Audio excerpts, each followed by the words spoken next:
마비된 국민의힘 안철수는 양보해달라입니다. 이 국민의힘 어제부터 이 당원 투표가 시작이 됐습니다. 어제 오늘 이제 이틀간 실시가 됐는데 이 첫날이었던 어제 하루 투표율이 무려 43.82%, 44% 가까이 나와서 이 서버가 터졌다고 하는데 이동석 기자, 이 서버가 터지는 거 처음 본 것 같아요, 국민의힘에서.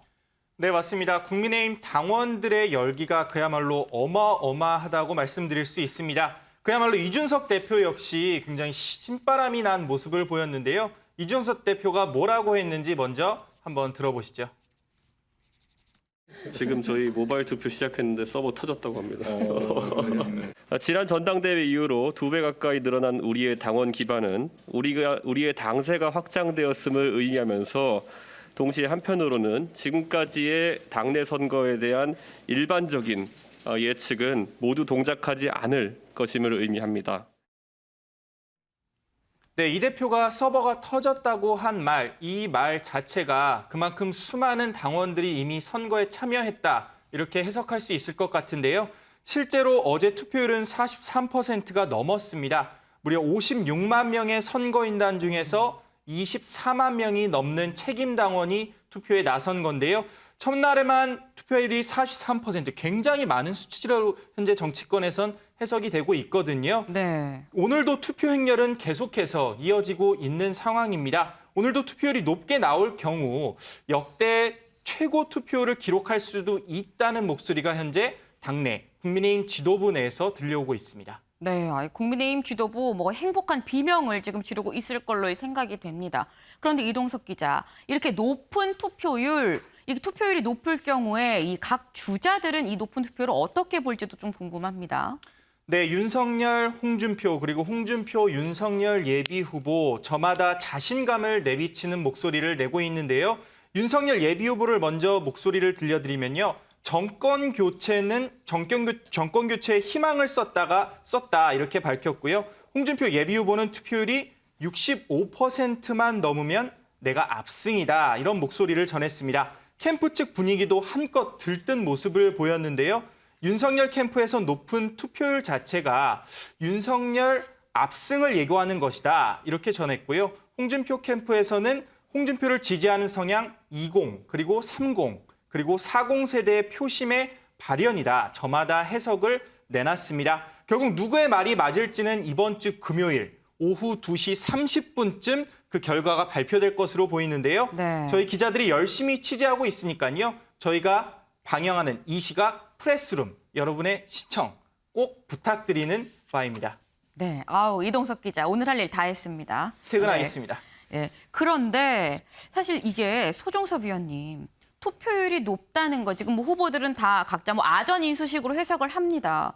이 위원께서 보기에는 진짜로 이 높은 투표율이 득이 되는 후보는 누군 것 같으세요? 이게 현 단계에서 그 높은 투표율의 실체가 무엇이냐가 지금 안 알려졌지 않습니까? 네. 이게 더불어민주당 같은 경우 이제 권역별 투표를 해가면서 쭉 어느 정도 예측이 가능했는데 지금 국민의힘 같은 경우는 한 번 이렇게 하다 보니까 이 43.82%의 투표율이 어디에서 온 것인지를 알 수가 없습니다. 지금 그러다 보니까 후보들이 다 이건 나한테 유리한 거야. 서로 이제 아전인수 해석을 하는 분석할 데이터가 좀 부족한 상황이다라는 말씀인가요? 그렇습니다. 그런 상황이고요. 단지 이제 이준석 대표가 등장한 이후에 네. 새로 국민의힘 당원이 된 그 19만 표에서 23만 표라고 조금씩 갈리고 있는 그 표의 실체들이 어디로 가느냐. 이것이 이제 상당히 주목이 되고 있는 그런 상황입니다. 네. 근데 이 부분도 이제 어떤 데이터에 따르면 2040 세대가 한 8만 명 되고 5060은 한 9만 5천 명 된다. 일부 언론이 또 그렇게 보도를 했습니다. 그런 등등으로 밀어본다면 이 높은 투표율이 어느 한 후보에 대한 쏠림 현상으로 나타나는 것 같지는 않다. 이렇게 생각이 됩니다. 결국 이 야권 지지자들의 어떤 정권 교체에 대한 높은 열망, 이런 것들이 이제 높은 투표율이 나타나고 있는 것이고, 윤석열, 홍준표, 윤석열 두 양강 후보가 치열하게 이제 맞붙다 보니까 그것에 대한 관심도가 높아진 것, 이런 것들이 전반적으로 지금 투표율을 끌어올린 이런 상황인데, 그것이 어느 후보에게 딱 유리하다라고 판단은 현재로서는 하기 힘들다. 이것이 제가 말씀드린 정답이 아닌가 생각합니다. 네. 어느 후보라고 딱 얘기가 힘들다는 게 정답이다라고 우문현답을 주셨습니다. 그런데 이동석 기자, 이번 투표랑 관련해서 이준석 대표가 뭘 공약을 하나 걸었는데 이 공약이 좀 논란입니다.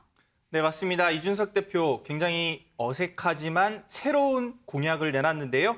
공약이라기보다는 색다른 각오라고 말씀드리는 게 맞는 것 같습니다. 색다른 각오라고 말씀드린 이유 바로 이준석 대표에게만 좋은 효과를 불러오기 때문인데요. 바로 다이어트에 돌입한 겁니다. 돌입하겠다고 밝힌 건데요.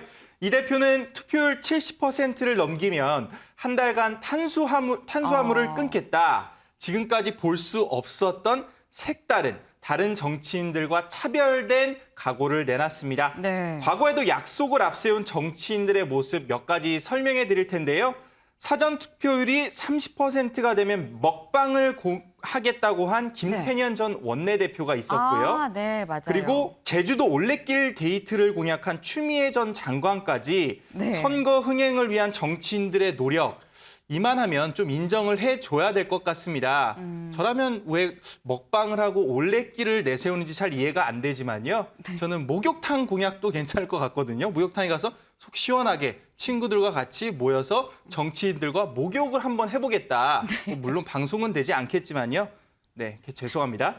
70% 투표율이 넘어갈지 네. 아니면 안 넘어갈지 실제로 이준석 대표가 다이어트에 나설지 그것도 또 다른 관전 포인트가 될 것으로 보입니다. 네. 아니, 이동석 기자가 나중에 정치를 하게 되고 정말 목욕탕 공약을 걸게 되면 저희가 모자이크 처리 잘 해서 내보낼 수 있도록 하겠습니다. 네. 그런데 윤경호 위원님, 지금 보니까 이준석 대표의 공약이 말한 것처럼 굉장히 색다릅니다. 역대 이런 공약이 없었어요. 뭐 이게 2030 세대, 뭐 MZ 세대스러운 공약이다라는 생각이 들기도 합니다만 또 한쪽에선 이게 무슨 공약이냐, 공적인 약속, 이게 공약 아니냐라고 또 비판하는 목소리도 있기는 하거든요. 그냥 주목을 끌기 위한 뭐 표현이 그렇습니다만 미끼 뭐 이거 아닌가요? 공약, 약속. 근데 저는 좀 의아한 생각이 들었어요. 지금 지난번 더불어민주당의 후보를 뽑기 위한 경선 과정에도 일반인들을 대상으로 한 선거인단이라는 모집을 해서 네. 그들의 표를 50%까지 활용했잖아요. 이번 경우는 당원들이에요. 권리당원이에요. 네. 당비를 내는 분들이에요. 그런데 이분들을 상대로 투표율을 끌어올리는 노력을 이렇게 하는 게 이게 맞는지 모르겠어요. 당원이라면 자발적인 참여를 하는 거고 권리당원이면 더더욱 적극적인 의사를 가진 사람들인데 이들의 투표율이 65%, 70% 넘어가면 대단한 일이다. 그게 맞는 건지. 명색이 권리당원이면 뭐 100%까지는 아니라도 훨씬 더 높은 참여율을 보여야 정상인데 어찌됐든 우리 정치판에는 이 디지털 시대의 변화, 기술의 변화 이런 거와 맞물려서 이런 새로운 시도들이 착착 진행이 되고 있는데요. 이때마다 이제 다른 잡음이 생기지 않도록 제가 보기엔 제도적인 규정이나 이런 뒷받침이 필요할 것 같고요. 이준석 대표나 아니면 뭐 기존의 다른 뭐 민주당의 사례도 있었습니다만 좀 특이한 약속을 하는 거.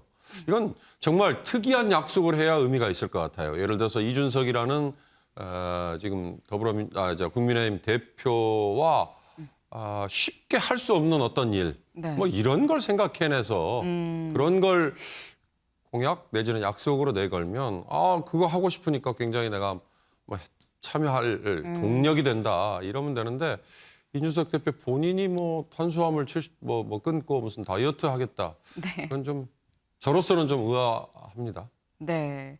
지금 이준석 대표가 우리 방송을 좀 봤었으면 싶기도 합니다. 이런 이 탄수화물 한 달 끊는 공약 말고 진짜 이 당 대표로 하기 힘든 공약을 내걸어야 이 투표율이 더 오르는 거 아니냐라는 이런 이 취지의 의견을 주셨습니다.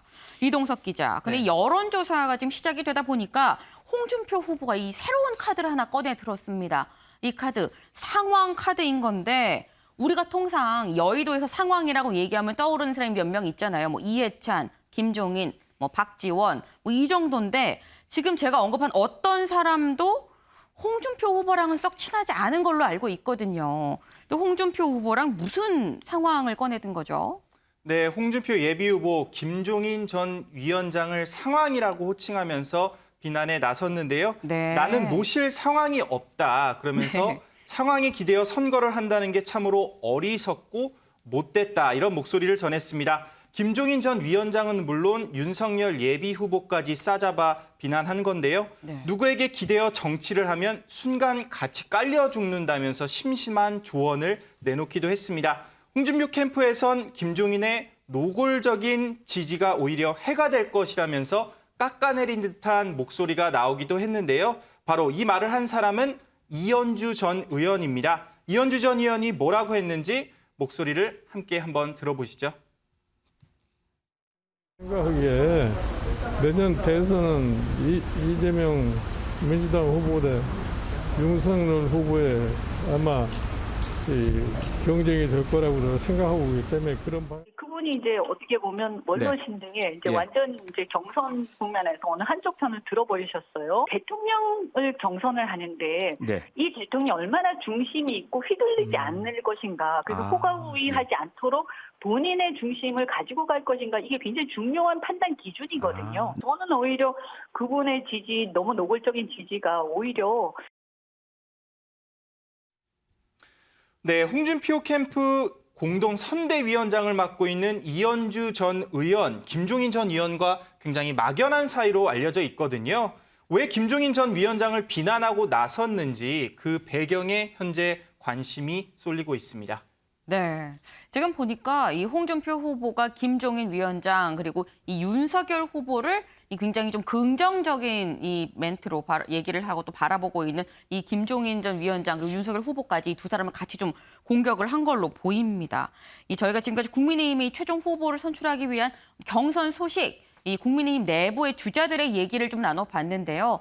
이 야권에는 국민의힘만 있는 게 아닙니다. 이 어제 국민의당 안철수 후보가 이 대선 출마 선언을 했죠. 어제 이 출마 선언했던 그 모습 다시 한번 보고 올까요?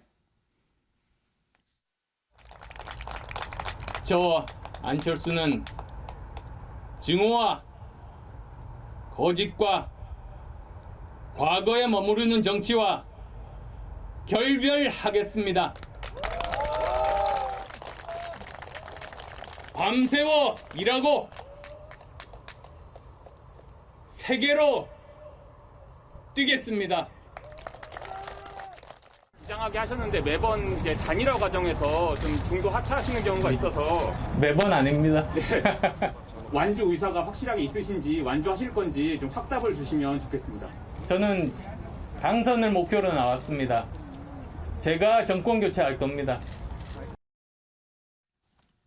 네, 지금 제가 정권 교체를 하겠다라고 얘기를 합니다. 그러니까 다시 말해서 단일화를 해도 나로 단일화를 해야 한다라는 뭐 이런 얘기로 지금 들리는데 안철수 대표가 그럼 가만히 있게 되면 이 국민의힘이 직접 다가가야만 단일화 논의가 이 진행이 될 겁니다. 그런데 제가 이준석 대표의 입장을 좀 들어보려고 직접 전화를 해봤는데 전화를 받지 않았습니다. 그런데 이 컬러링, 통화 연결음이 상당히 좀 의미심장했는데요. 이 컬러링 노래 뭔지 틀어봐 주시겠어요? 네, 지금 여기 나와 있는 손에 손잡고 이 코리아나의 노래입니다. 이 88 올림픽 주제가였기도 한데 가사가 이렇습니다. 손에 손잡고 벽을 넘어서 서로 사랑하는 한 마음이 되자. 손에 손잡고 벽 넘어서 우리 사는 세상 더욱 살기 좋도록. 네, 이 손에 손잡고 노래가 이 컬러링으로 이렇게 나왔습니다. 이 뭐 끝끝내 이준석 대표랑 통화는 되지 않았습니다만 이 노래를 이렇게 들어보니까 이거 야권 단일화가 될 법한 거 아닌가라는 생각이 드는데 이수아 기자, 이준석 대표 입장이 뭡니까? 네, 이 대표 측에 왜 컬러링이 손에 손잡고인가 한번 제가 측근에게 슬쩍 여쭤봤는데 네. 그냥 단골, 정치인 단골 컬러링이다. 이렇게만 답이 온 걸 보니 당장은 안 대표는 손에 손을 안 잡을 듯한 눈치입니다. 네. 안 대표는 어차피 밀당이 안 되는 분이니까 단일화는 먼저 제안할 것은 없다라고 일단은 단일화 카드 밀어냈습니다. 네. 이 대표 발언 먼저 듣고 오실게요.